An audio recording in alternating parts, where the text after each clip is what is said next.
Well, di seminar online gratis gue kali ini gue bakal ngebahas topik yang masih fresh dan masih trending di sosial media. So, gue bakal ngebahas tentang alasan kenapa Lampung tidak maju-maju part 2. Langsung aja, gak usah bacot. Welcome to Lampung. Jadi Lampung itu provinsi yang berseberangan langsung dengan Pulau Jawa dan hanya dibatasi oleh Selat Sunda, guys. Just so let you know ya, siapa tahu ada yang belum tahu. Jadi Lampung itu gerbangnya Sumatera, gitu. Lanjut aja, alasan yang pertama adalah masyarakat di Lampung itu masih banyak yang terkotak-kotak. Jadi Lampung itu ada 3 suku dominan. Yang pertama suku asli Lampung, yang kedua Jawa, yang ketiga Bali.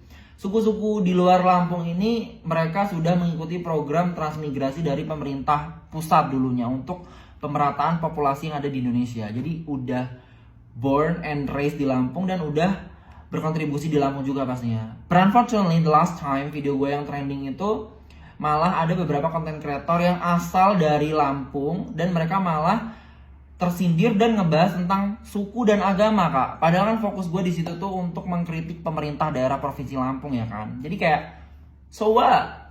Poor mindset. Alasan yang kedua adalah banyak sumber daya masyarakat di Lampung yang unggul tapi malah nggak mau stay di Lampung gitu. Lu lihat aja banyak menteri-menteri, beberapa menteri ya yang asalnya dari Lampung kayak Sri Mulyani, Erick Thohir, terus ada menteri pertanian itu siapa ya, gue lupa namanya, tuh kan dari Lampung juga.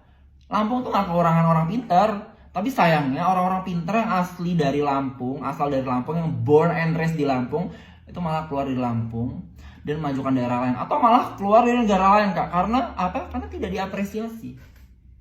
Kurangnya apresiasi dari pemerintah daerah Lampung itu sendiri mengakibatkan masyarakat daerah dari provinsi Lampung yang unggul tuh malah keluar dari daerahnya sendiri gitu, karena daerahnya nggak maju-maju gitu kan.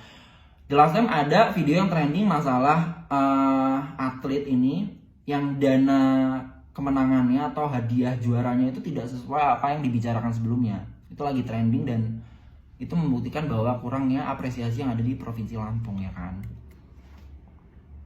Lalu juga permasalahan yang ada di Lampung itu bulet dan terulang-ulang itu aja, masalah korupsi. Ya korupsi kan secara general di Konoha tuh banyak korupsi ya. Cuman Lampung ini korupsi itu terus korupsi, kolusi, nepotisme, terus masalah infrastruktur pembangunan jalan yang dari dulu bolong-bolong gak jadi jebret. Selesain semua gitu nggak bisa ya, kayak harus dicicil gitu. Nih apa sih? Lo nyicil KPR atau apa pemerintah nih, mohon maaf. Katanya dananya banyak, gimana? Katanya kaya nih provinsi, gimana? Masalah jalan infrastruktur aja nggak kelar-kelar dari dulu. Terus juga masalah seleksi penerimaan siswa ya, kayak selalu ada masalah, selalu terdengar berita kayak ada sogok menyogok, inilah itulah. Dari sistem pendidikannya aja, dari foundationnya aja udah terjadi kecurangan. Gimana mau maju? Terus juga pemerintahan yang bobrok dan anti kritik dibuktikan dari gubernurnya sendiri yang menonaktifkan sosial medianya, terutama di Instagram, tidak menerima masukan dari masyarakatnya. Padahal sekarang banyak masyarakat Gen Z yang lebih suka mengungkapkan unek-uneknya itu di sosial media, Kak. Kayak gue kan sekarang lagi trending, denger nggak? Indra lo bisa nangkep nggak apa yang gue sampaikan? Malah wakil gubernurnya itu, jelasnya video gue yang viral, dia malah fokus tentang kalimat konotasi tentang Dajjal itu sendiri ya. Jadi gue menyayangkan sikap mereka seolah-olah di sini tuh gue bermusuhan dengan pemerintah. Padahal di sini gue peduli dan ingin Lampung itu juga maju gitu. Tapi malah bahas Dajjal, bahas di agama, suku dan lain-lain. Ini mindsetnya gimana ya gitu kan. Dan gue merasa gue sekarang dipersekusi oleh daerah gue sendiri dan negara gue sendiri karena gue memiliki political opinion yang berbeda dengan negara gue.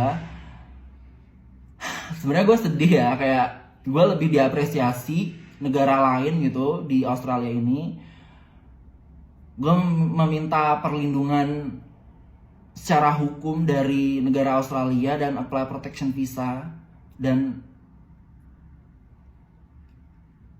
gue takut aja gitu kan. Jadi kayak gue ingin menyelamatkan hidup gue sendiri dan gue ingin hidup sejahtera di sini, fokus gue bahagia untuk diri gue sendiri aja, walaupun gue terus maju dan mewakili masyarakat yang ada di Indonesia, terutama di Lampung. So makasih banget yang udah hadir di seminar online gratis gue kali ini. Jangan lupa follow sosial media gue yang lainnya, follow Instagram gue, YouTube, dan lain-lain. So yes, nah lo